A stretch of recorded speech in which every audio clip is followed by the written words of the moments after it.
While sharing a home with mom and dad might not strike everyone as the ideal living arrangement, with the high cost of housing in major Canadian cities, more couples are choosing to live with their parents.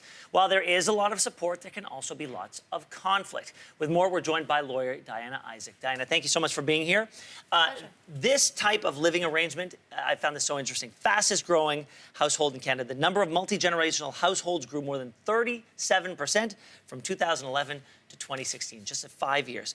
Now, you could see how this would give couples financial support with help with their kids.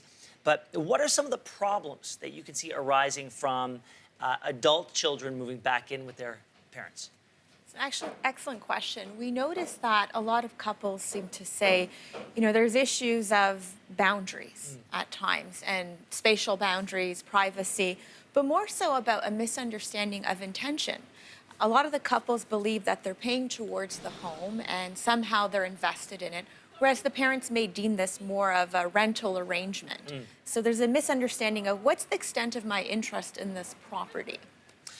Look, when a couple gets together, they never think they're going to split up. That's why they get together in the first place. And then if that young couple needs to move in with one of the families, and then the couple contributes to rent and maintenance. What happens when they split up? The odd man out or odd person out who isn't a member of that family anymore. What rights do they have? What recourse do they have?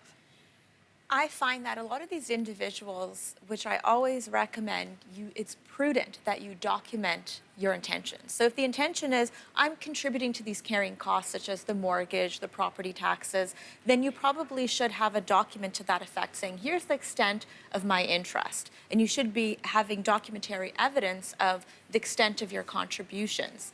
I would also say before you move in, you probably should have a discussion with a lawyer just to outline what are the fiscal implications. A lot of these situations are long-term, so you want to be careful in preserving what your interest is, if that's what the intention is. So going to see a lawyer, are there standard contracts that people can have? This seems to me such a popular way, or a popular cohabitation system right now. Are there boilerplate contracts out there that they can just pull off the internet if they need them? I would recommend that you see a lawyer, because I find that depending on the living arrangement and what you want to get out of this financially, you need it tailored. So seeing a lawyer would be very important. Getting a marriage contract for married couples, having cohabitation agreement in place for the common law couples.